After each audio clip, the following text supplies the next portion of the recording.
Alhamdulillahirabbil alamin wassalatu wassalamu ala sayyidina Muhammadin wa ala alihi wa sahbihi ajma'in amma ba'd.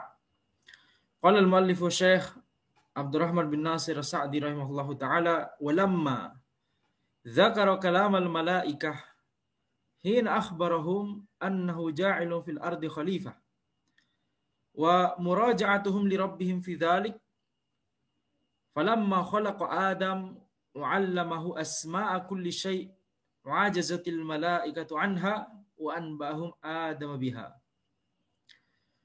Ketika Allah Subhanahu wa taala menyebutkan tentang perkataan malaikat, perkataan para malaikat, ketika Allah mengabarkan mereka bahwa Allah akan menjadikan di bumi itu khalifah, yakni manusia, maka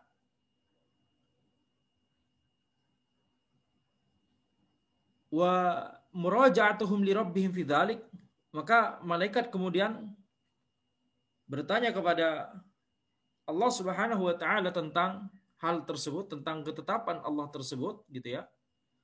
Malaikat bertanya, bukankah nanti manusia akan menumpahkan darah? Falamma khalaqa Adam, kemudian juga ketika Allah Subhanahu wa taala menciptakan Nabi Adam alaihissalam, wa 'allamahu asma'a kulli syai', dan Allah mengajarkan beliau nama dari segala sesuatu. Dan Nabi Adam ya akhirnya bisa mengetahui nama dari segala sesuatu tersebut, sedangkan para malaikat tidak bisa.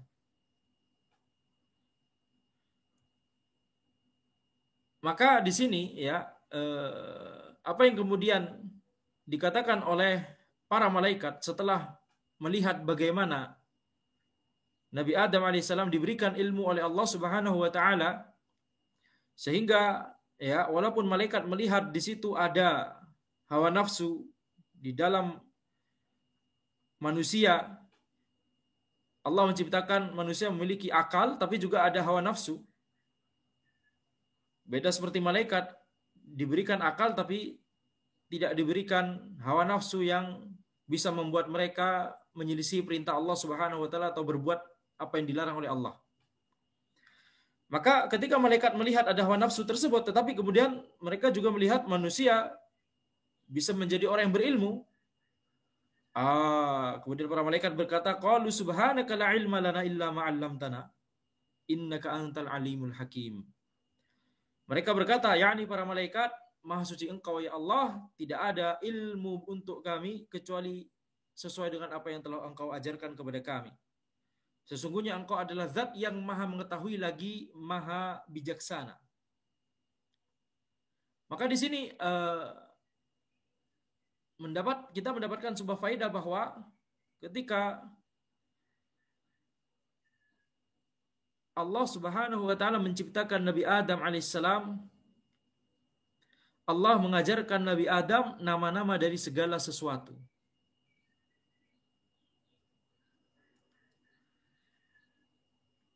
Wallahu alam. Ini mengingatkan ana pada fakta-fakta yang terjadi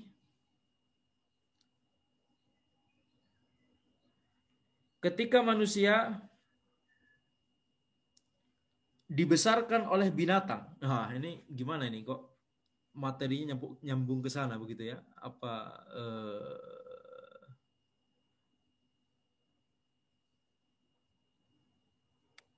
Apa relasinya? Jadi ketika manusia itu sejak kecil dibesarkan, diasuh oleh binatang, hampir semuanya atau bahkan semuanya ketika tidak ada kontak sama sekali dengan manusia, ya antum bisa cari sendiri terkait hal ini gitu ya, fakta-fakta yang terjadi. Ada beberapa anak yang dibesarkan di hutan tanpa ada kontak dengan manusia, yang membesarkannya itu ada yang ayam, ada yang monyet begitu ya, macam-macam. Hampir semua atau bahkan semuanya tidak ada yang bisa berbahasa normal seperti layaknya manusia. Mereka melakukan, anak-anak kecil tersebut, mereka bahkan sampai dewasa begitu ya, mereka melakukan sebagaimana binatang yang ada di sekitar mereka bertindak.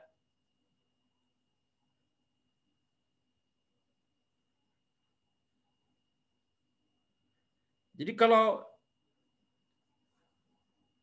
misalnya manusia itu tidak memiliki kontak dengan manusia lainnya atau tidak dibesarkan oleh orang tua begitu ya, atau oleh manusia lainnya, diasuh oleh manusia lainnya, maka dia tidak bisa mengetahui bahkan nama-nama benda-benda di sekelilingnya. Atau bahkan tidak bisa bertindak sebagai manusia pada normalnya. Maka ini di sains, ini pembahasan apakah manusia itu produk dari nature atau nurture. Produk dari alam atau produk dari asuhan, didikan. Ini menunjukkan bahwa manusia adalah produk dari didikan. Sehingga kalau itu manusia ya, manusia yang gennya sudah, kalau kita bicara biologi sedikit ya, sudah berbentuk manusia, dibesarkan oleh binatang, tidak bisa bertingkah seperti manusia, maka bagaimana pula dengan binatang kemudian berevolusi sendiri menjadi manusia? Enggak mungkin. Nabi Adam alaihissalam saja harus diajarkan oleh Allah Subhanahu wa taala nama dari segala sesuatu. Malaikat yang memiliki akal tidak bisa menjawab nama dari segala sesuatu. Coba bayangkan. Hah? Ini di antara ayat di Al-Quran yang memiliki hubungan yang erat dengan penelitian di sains. Ana rasa. Terkait masalah itu. Apakah ini kemudian menjadi kunci bantahan bagi teori evolusi? Ana belum tahu. Harus didiskusikan dengan ahlinya dalam bidang ilmu ini. Bidang ilmu dunia ini. Tetapi ini menjadi kunci besar. Bisa jadi menjadi kunci utama untuk membantah teori tersebut. Bagaimana binatang awalnya monyet berevolusi sendiri kemudian jadi manusia yang ya bisa menyerap ilmu banyak, bisa mengetahui segala benda-benda gitu ya, bisa mengetahui, bisa mempelajari, bisa berdeduksi, berinduksi, menyimpulkan dan seterusnya, proses berpikir yang kompleks. Dari monyet menjadi manusia itu sendirinya begitu ya. Bagaimana caranya?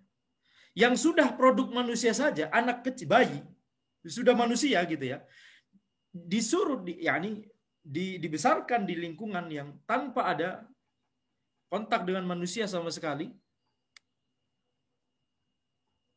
itu saja dia tidak bisa mendeduksi sendiri, menginduksi sendiri bagaimana seharusnya manusia itu. Bagaimana seharusnya kehidupan manusia. Dia malah mengikuti cara jalannya, mengikuti cara jalan binatang yang membesarkannya. Cara makannya juga. Bahkan cara bicaranya juga. Ada yang dibesarkan oleh anjing, cara berjalannya seperti anjing, cara berlarinya seperti anjing. Ya. Dan guguknya sama seperti anjing. Tidak bisa berbicara sama sekali. Coba bayangkan.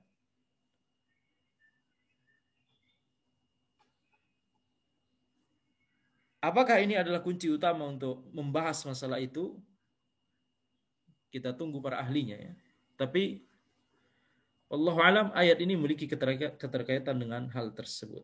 Ini di antara ayat Al-Qur'an yang bisa kita gali untuk mendapatkan progres di ilmu sains. Qalu subhanaka la ilma lana illa ma 'allamtana innaka antal alimul hakim. Jadi tidak ada yang namanya Tarzan ya. Tarzan sejak bayi di hutan, tiba-tiba dia bisa berjalan tegak, dia bisa memanipulasi benda-benda di sekitarnya, digunakan ini sebagai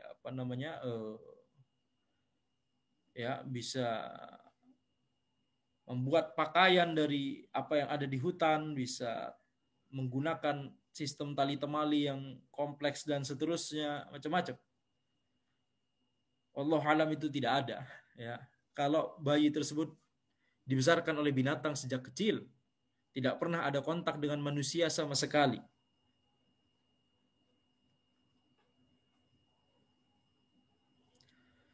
Fa'tarafu lillahi ta'ala bisa'atil ilmi wa kamalil hikmah wa annahum mukhti'una fi muraja'atihim fi istikhlafihi fil ard. Maka para malaikat mengakui kepada Allah Subhanahu wa taala tentang keluasan ilmu Allah dan kesempurnaan hikmahnya, dan bahwa mereka telah bersalah ketika mereka mempertanyakan tentang ketetapan Allah ketika Allah menjadikan manusia sebagai khalifah di muka bumi. Wa fi hadza anna al-malaikata ala 'azamatihim wa sa'ati ma'arifihim bi rabbihim i'tarafu bi anna 'ulumahum tatmahillu 'inda 'ilmi rabbihim wa annahu la 'ilma lahum illa minhu. Ya, dan dalam masalah ini malaikat, walaupun mereka itu adalah makhluk yang mulia dan ilmu mereka tentang Rabb mereka itu sangat luas, ya, sangat banyak, mereka mengakui bahwa ilmu mereka itu tidak ada apa-apanya, tatmahil, tidak ada apa-apanya dibandingkan ilmu Rabb mereka, dan bahwa tidak ada ilmu bagi mereka kecuali yang itu diajarkan oleh Allah Subhanahu wa taala. Maka ini sekali lagi mengingatkan kepada kita, ilmu yang kita dapatkan, ide, inspirasi yang kita dapatkan itu semuanya dari Allah Subhanahu wa taala. Termasuk kefakihan kita. Seseorang kalau mau menjadi fakih dalam agama, dia harus bertakwa dan tawadhu kepada Allah Subhanahu wa taala, bukan malah petantang petenteng jadi pendekar di sosmed. Fakhatmu hadhil ayat bihadzainil ismainil karimainil addallaina ala ilmillahi bi Adam wa tamami hikmatihi fi khalqihi wa ma yatarattabu ala dzalika minal masalihil mutanawwi'ah min ahsanil munasabat. Maka mengakhiri ayat-ayat ini dengan dua nama Allah yang mulia yang menunjukkan kepada ilmu Allah terhadap Nabi Adam alaihissalam. Malaikat melihat ini madarat kalau kalau manusia dijadikan khalifah di muka bumi, akan tapi Allah Subhanahu wa taala lebih mengetahui tentang apa yang ada pada Adam, apa yang ada pada manusia. Wa tamami hikmatihi fi khalqihi, dan menunjukkan kesempurnaan hikmah Allah ketika Allah menciptakan sesuatu. Wa ma yatarattabu ala dzalika minal masalihil mutanawwi'ah, dan ya maslahat-maslahat yang itu bermacam-macam, yang itu ya konsekuensi dari penciptaan Allah Subhanahu wa taala. Semua ini menunjukkan bahwa mengakhiri ayat-ayat tersebut dengan dua nama Allah ini, Al-Alim, Al-Hakim, min ahsanil munasabat. Ini termasuk ya hubungan yang sangat bagus. Termasuk hubungan yang paling bagus, yang sangat bagus, sangat erat kaitannya. Ya, antara kejadian ini Allah menciptakan Nabi Adam dan malaikat keberatan gitu ya, atau mempertanyakan minimal. Maka Allah Subhanahu wa taala dijelaskan di akhir ayat, Allah adalah zat yang maha mengetahui lagi maha bijaksana. Wa amma qauluhu an Adam, fatalaqqa Adamu min rabbih kalimatin fataba alaihi innahu huwat tawwabur rahim. Adapun firman Allah tentang Nabi Adam alaihissalam,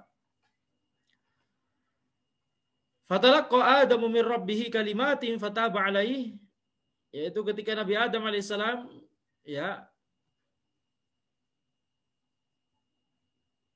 mengambil kalimat dari Rabb-nya,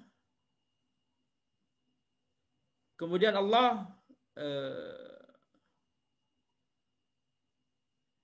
memberikan taubat kepada Nabi Adam alaihissalam, yakni ketika Nabi Adam alaihissalam sudah melakukan apa yang Allah larang ya di surga, maka Allah mengampuni Nabi Adam. Innahu huwat tawwabur rahim. Sungguhnya Allah adalah zat yang maha pengampun dan maha penyayang, maha memberikan rahmat. Wa khatmuhu katsiran minal ayati bihadzal ismaini ba'da dzikri rahmatihi wa maghfiratihi wa taufiqihi wa hilmihi famunasabatuhu likulli ahadin. Wa annahu lamma kana huwa at-tawwabur rahim aqbala biqulubit ta'ibina ilaih.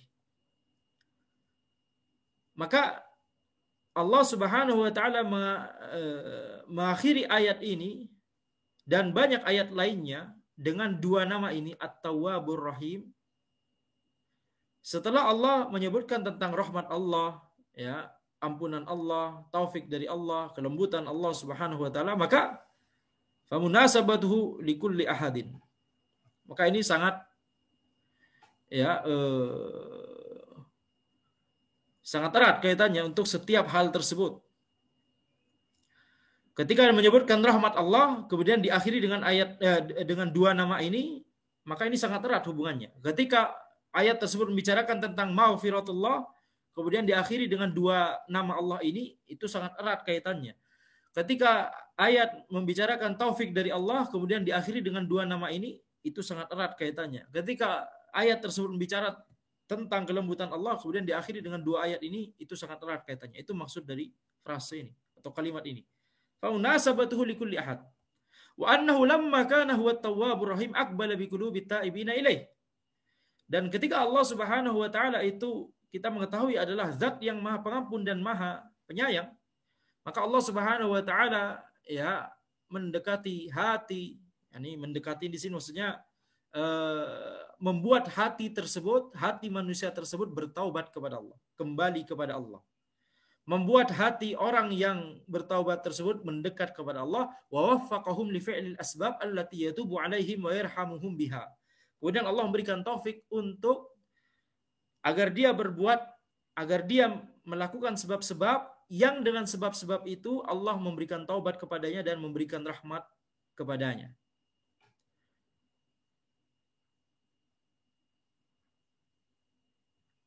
Ya. Tsumma ghafara lahum wa rahimahum. Ya, sehingga Allah kemudian mengampuni mereka dan memberikan rahmat kepada mereka. Jadi Allah Subhanahu wa taala yang pertama membuat hati seseorang itu merasa ingin kembali kepada Allah, ingin bertaubat kepada Allah. Setelah itu ya maka orang tersebut akan berbuat sebab-sebab, melakukan sebab-sebab yang membuat dia bisa bertobat dengan taubat yang sahihah. Dia berhenti dari apa yang dia lakukan tersebut, kemaksiatan yang selama ini, kefasikan yang selama ini, atau bahkan kekufuran dan kesyirikan yang selama ini dia lakukan. Dia berhenti. Ini berhenti apa? Ini sebab untuk taubat yang sahihah. Kemudian dia menyesali atas apa yang telah dia lakukan. Ini menyesal apa berarti? Ini sebab untuk supaya dia bisa mendapatkan taubat yang sahihah. Kemudian dia bertekad untuk tidak mengulanginya lagi. Ini juga sebab agar supaya dia bisa melakukan taubat yang sahihah. Kenapa dia bisa melakukan tiga sebab ini? Ya, pertama dari keinginan dia, yang kedua tentunya walaupun dia ingin tapi kalau tidak diizinkan Allah tidak akan terjadi. Maka Allah Subhanahu wa taala mengizinkan dia ya membuat hatinya, mengizinkan hatinya untuk kembali kepada Allah Subhanahu wa taala. Ketika seseorang benar-benar ingin kembali kepada Allah, maka Allah akan mudahkan dia. Ya, ketika hati seseorang benar-benar ingin bertaubat, maka Allah akan mudahkan jalannya. Mudahkan hati tersebut untuk melakukan sebab-sebabnya. Kemudian setelah dia melakukan sebab-sebab tersebut, maka baru Allah memberikan ampunannya, memberikan rahmatnya. Maka di sini itu mengapa penulis berkata di sini fataba alaihim awwalan bitaufiqihim littaubah wal asbab wa taba alaihim thaniyan hina qabila matabahum. Maka Allah Subhanahu wa taala ya, jadi di sini ada dua taubah. Taubah pertama, taubah kedua. Taubah pertama itu adalah ketika Allah memudahkan dia untuk memberikan taufik kepada dia untuk melakukan sebab-sebab yang bisa mengarah kepada taubat yang sahihah, taubat nasuha. Ya, fataba alaihim awalan, maka Allah memberikan taubat kepada mereka yang pertama, yaitu dengan cara apa? Memberikan taufik kepada mereka untuk bertaubat. Memberikan taufik kepada mereka untuk melakukan sebab yang bisa mengantarkan mereka kepada taubat yang sahihah, taubat nasuha. Kemudian taubat yang kedua, wataba alaihim thaniyan hina qabila matabahum. Taubat yang kedua adalah ketika hamba tersebut telah melakukan sebab-sebab dari taubat nasuha, maka baru Allah ya mengampuninya. Ini taubat yang kedua, pemberian taubat yang kedua. Wa ajaba su'alahum. Kemudian Allah mengabulkan permintaan mereka. Walihada qala fil ayatil ukhra thumma taba alaihim liyatubu. Itu mengapa di ayat yang lain Allah Subhanahu wa taala berfirman, kemudian Allah memberikan taubat kepada mereka supaya mereka bertaubat. Ini gimana? Kemudian Allah memberikan taubat kepada mereka supaya mereka bertaubat. Maksudnya taba yang ini taba yang pertama, taubat yang pertama. Liyatubu yang dimaksud di sini adalah taubat yang kedua tadi. Jadi bahkan kita dimudahkan untuk bertaubat kepada Allah itu karena rahmat dari Allah, taufik dari Allah Subhanahu wa taala. Ini makna dari hal ini. Ini pelajaran yang bisa kita ambil dari hal ini. Ay aqbala biqulubihim fa innahu laula tafiquhu wa sarfu qulubihim ila dzalika lam yakun lahum sabilun ila dzalika hina stawlat alaihim an-nafsul ammarah. Fa innaha la ta'muru illa bis-su' illa man rahimallah. Fa'adahu minha wa min nazaghatis syaitan. Maka yang dimaksud dengan taba alaihim yakni aqbala biqulubihim, yakni membuat hati mereka itu kembali kepada Allah, membuat hati mereka itu mengingat Allah Subhanahu wa taala, membuat hati mereka itu tergerak untuk mendekat kepada Allah Subhanahu wa taala. Maka kalau bukan karena taufik dari Allah dan juga kalau bukan karena Allah Subhanahu wa taala yang membolak-balikkan hati mereka, ya, maka tidak mungkin ada jalan bagi mereka untuk bertaubat ketika jiwa yang ammarah itu menguasai mereka. Al-ammarah bisu. Karena jiwa itu ada 3. An-nafsul ammarah bisu, kemudian an-nafsul lawamah, kemudian an-nafsul mutmainnah. Nafsul mutmainnah, jiwa yang tenang.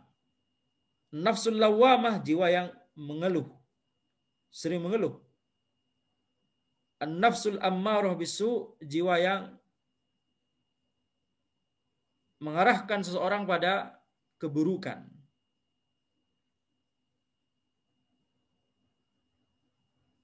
Maka ini adalah 3 jiwa manusia.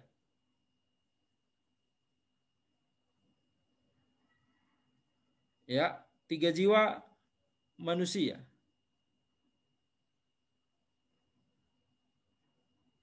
Dan ketika seseorang itu dikuasai oleh an-nafsul ammarah bisu, tidak ada yang bisa menyelamatkan dia dari hal tersebut kecuali taufik dari Allah Subhanahu wa taala.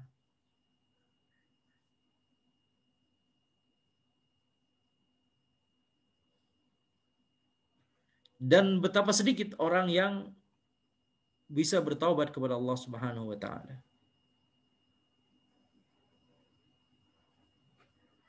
Betapa sedikit orang yang dia sadar bahwa dirinya berada dalam kesalahan.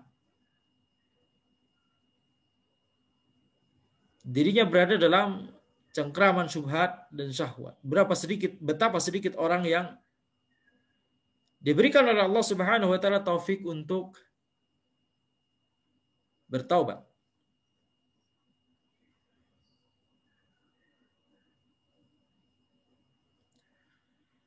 Maka jiwa al-ammarah bisu tidaklah bisa, ya, tidaklah merintahkan kecuali kepada keburukan, kecuali orang yang dirahmati oleh Allah Subhanahu wa taala, ya, maka Allah akan merahmati dia. Sehingga Allah melindungi dia dari jiwa yang buruk tersebut dan dari godaan syaitan, nazaghatis syaitan. Ini menunjukkan bahwa ketika seseorang itu, ya, mendapati dirinya misalnya mudah untuk melakukan apa yang didorong oleh syahwatnya dan mudah untuk terjebak ke dalam syubhat misalnya, maka ini adalah, ya, peringatan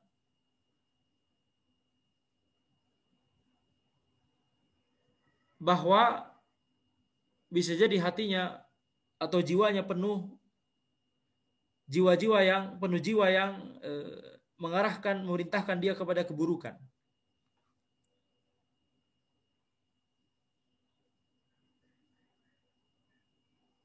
Maka kita lihat, ya, bagaimana Allah Subhanahu wa taala, bagaimana kita memerlukan taufik dari Allah Subhanahu wa taala untuk bisa, bahkan untuk bisa bertaubat. Tidak mungkin seseorang itu bisa bertaubat, mendapatkan ilmu, bisa menjadi orang soleh kalau bukan karena kemudahan dari Allah Subhanahu wa taala. Ini menunjukkan bahwa kita tidak boleh, ya, sombong dengan kesolehan dan ibadah kita, dengan ilmu syar'i kita.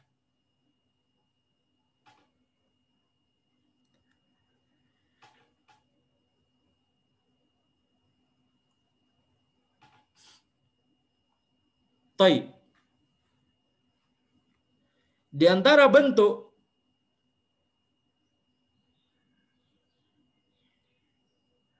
kesombongan seseorang dengan ilmu syar'inya atau dengan kesolehannya adalah dia tidak mau, ya, mendapatkan nasihat dari orang yang zahirnya ilmunya lebih sedikit darinya.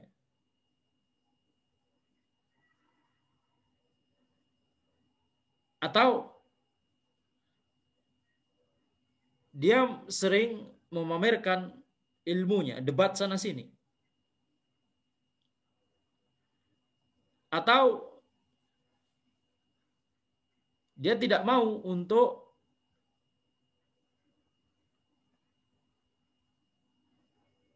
mengakui ketika dia salah, dia tidak mau mengakui bahwa dia itu salah ketika sedang berdiskusi atau berdebat.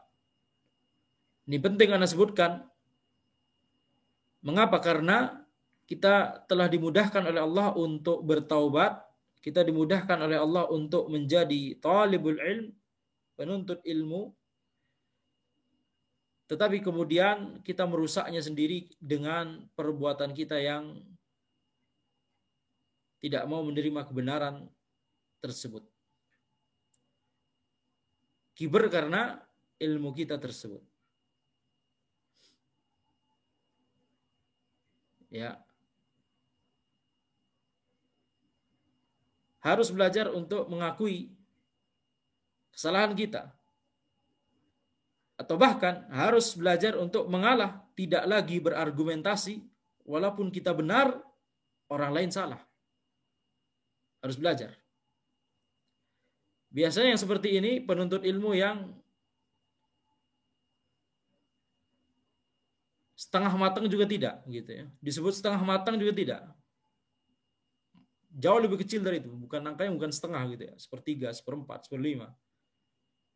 Masih tanggung sekali ilmunya, baru tahu bahasa Arab, biasanya langsung petantang-petenteng kemana-mana.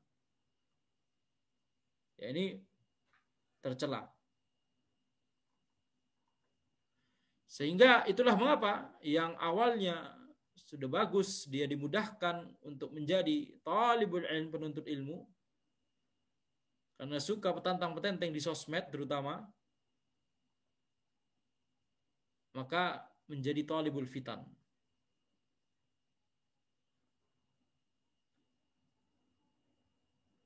Walamma dzakarallahu an-naskha akhbaru an kamali qudratihi wa tafarrudihi bil mulk.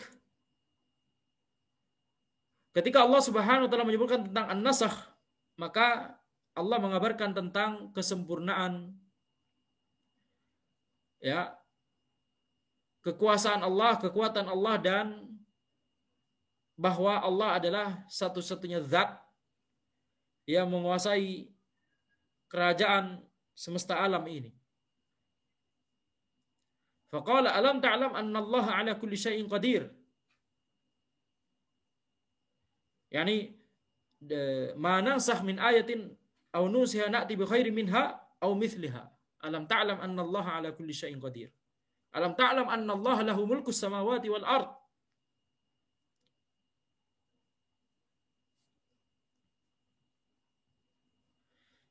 Maka Allah Subhanahu wa taala berfirman dalam ayat ini, "Manansah min ayatin aw nusiha", apa yang kami anulir dari ayat atau kami buat ayat tersebut terlupakan, na'ti bi khairin minha aw mithliha, maka kami akan bawakan yang lebih baik darinya atau semisal dengannya. Alam ta'lam anna Allah ala kulli syai'in qadir? Apakah engkau tidak mengetahui bahwa Allah itu maha mampu atas segala sesuatu? Alam ta'lam anna Allah lahu mulkus samawati wal ard? Apakah engkau tidak mengetahui bahwa Allah Subhanahu wa taala itu memiliki kerajaan langit dan bumi? Wa fi hadza raddun ala man ankara an-naskha kal yahud wa anna naskhahu lima yansahu min athari qudratihi wa tamami mulkih. Di ayat ini ada bantahan kepada orang yang mengingkari an-nasakh seperti orang Yahudi. Dan bahwa nasakh ya dari Allah, ketika Allah menganulir sebuah ayat, nasakh itu bisa, yang dianulir itu adalah lafaz ayatnya saja tetapi maknanya tidak dianulir. Seperti hukuman rajam, atau maknanya saja tetapi lafadznya tidak dianulir sehingga tetap bisa kita baca gitu ya. Jadi kalau lafadznya dianulir, maknanya tidak, maka ayat tersebut tidak lagi kita baca di Al-Qur'an. Karena lafadznya sudah dianulir, dihilangkan dari Al-Qur'an atas hikmah Allah Subhanahu wa taala.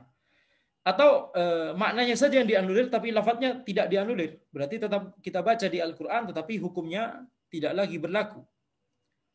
Seperti ya pilihan puasa atau fidyah bagi kaum muslimin, itu cuma di awal-awal. Setelah itu maknanya dianulir oleh perintah dari Allah Subhanahu wa taala untuk berpuasa Ramadan menjadi wajib, tidak lagi dibolehkan memilih antara puasa dan fidyah, tetapi diwajibkan untuk berpuasa.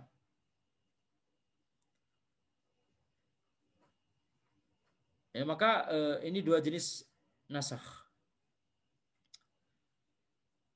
Maka di sini menyebutkan bahwa nasakh tersebut ketika Allah menganulir lafaz atau makna sebuah ayat, maka ini adalah konsekuensi atau athar dari ya kekuatan Allah, kekuasaan Allah, dan athar dari kesempurnaan kekuasaan Allah di kerajaan langit dan bumi.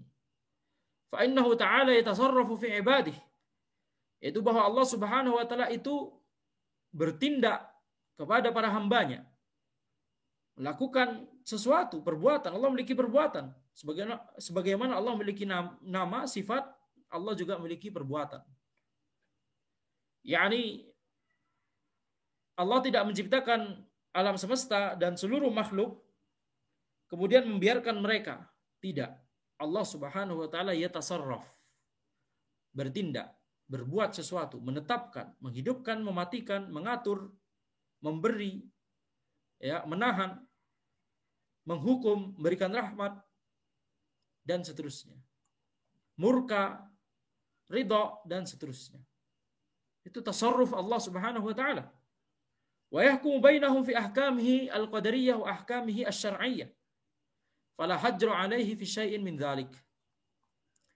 Ya, maka dan bahwa Allah Subhanahu wa taala memutuskan antara makhluknya tersebut dengan ketetapan-ketetapan Allah secara qadariyah dan hukum-hukum Allah secara syar'iyyah, hukum-hukum syar'i.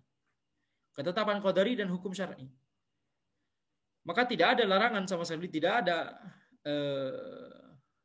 halangan sama sekali untuk hal ini. Ini tidak mustahil, ini sangat, bahkan ini sesuai dengan kebesaran dan kekuasaan dan kekuatan dan hikmah Allah Subhanahu wa taala. Jadi di sini ini contoh bagaimana akal yang tidak sehat itu akan membuat seseorang memiliki dzon yang terhadap Al-Quran atau terhadap syariat. Akal yang tidak sehat akan membuat seseorang memiliki dzon yang terhadap Al-Quran atau bahkan terhadap syariat atau bahkan terhadap Allah Subhanahu wa taala, seperti kondisi orang-orang Yahudi di sini. Dan juga seperti kondisi orang-orang yang banyak sekali di zaman ini. Mengapa perempuan sama laki-laki dibedakan di hukum waris? Mengapa perempuan disuruh pakai jilbab, laki-laki tidak? Mengapa ya hukum begini? Mengapa ada hukum qisas? Itu bukannya kejam sekali dan seterusnya. Mengapa ya yang zina muhsan dirajam dan seterusnya? Kejam sekali dan seterusnya. Ini akal-akal yang tidak sehat. Karena akal yang sehat akan berpikir jernih dan mengetahui itulah yang paling maslahat bagi para hambanya. Ya, bagi para hamba Allah Subhanahu wa taala.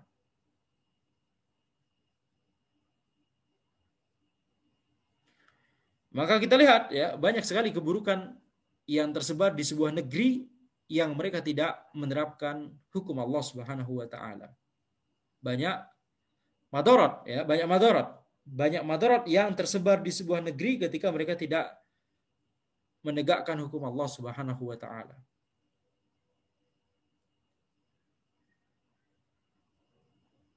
Walamma qala walillahil masyriq wal maghrib fa aynama tuwallu fathamma wajhullah innallaha wasi'un alim.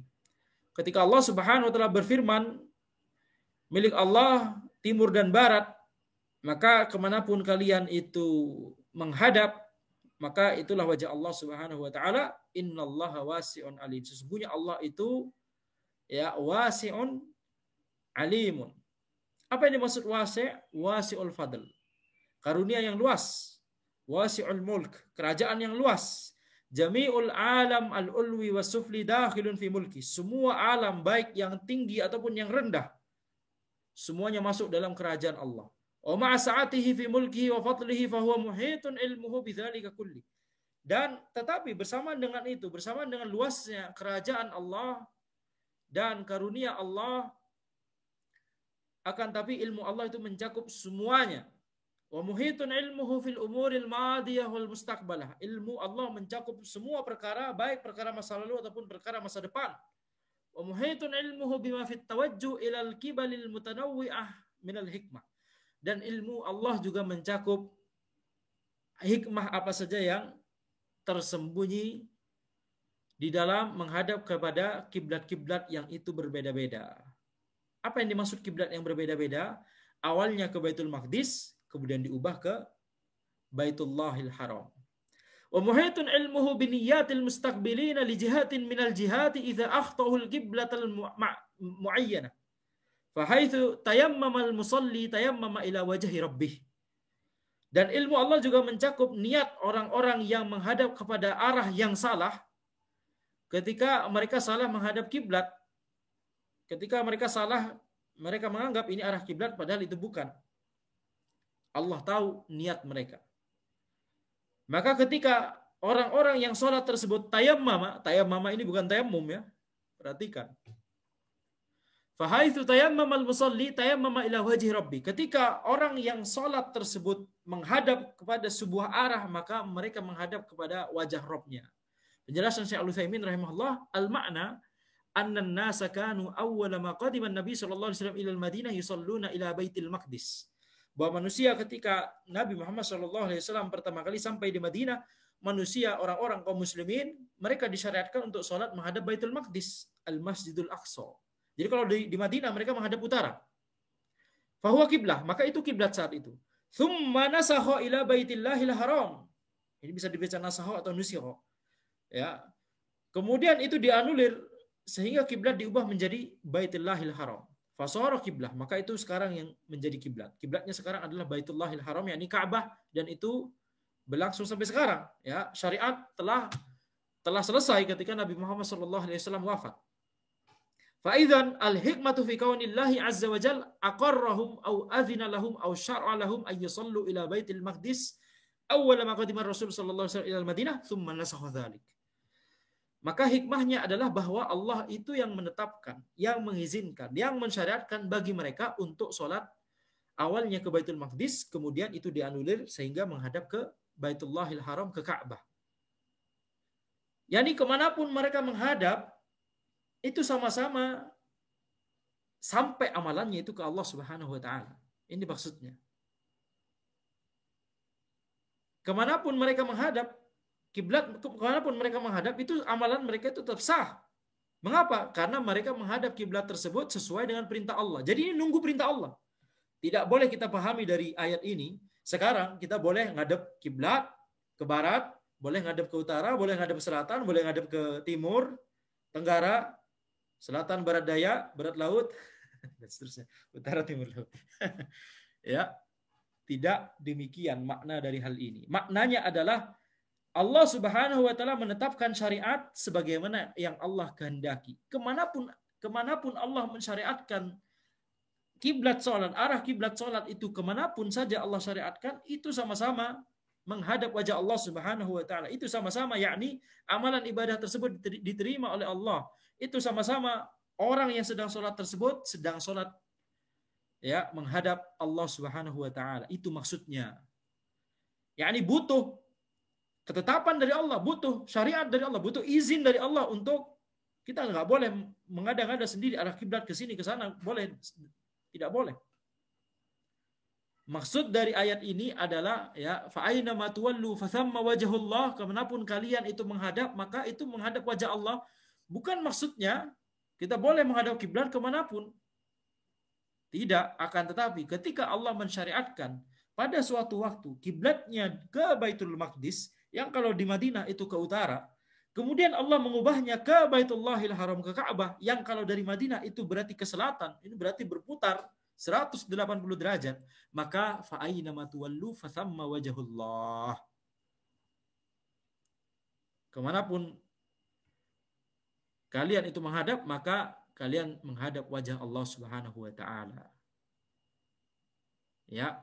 Jadi ini menunjukkan ini butuh perintah dari Allah, syariat dari Allah, ketetapan dari Allah, hukum dari Allah, izin dari Allah bahwa harus kemana kita menghadap arah kiblat. Kemanapun arah yang Allah perintahkan, syariatkan, izinkan, ridhoi dan seterusnya, maka kita sedang menghadap wajah Allah. Tapi kita harus beribadah sesuai dengan apa yang Allah perintahkan dan syariatkan, sesuai dengan apa yang dituntunkan oleh Nabi Muhammad sallallahu alaihi wasallam. Hadza wallahu alam. Insyaallah kita lanjutkan di pertemuan berikutnya. Subhanakallahumma wa bihamdika asyhadu an la ilaha illa anta astaghfiruka wa atubu ilaik.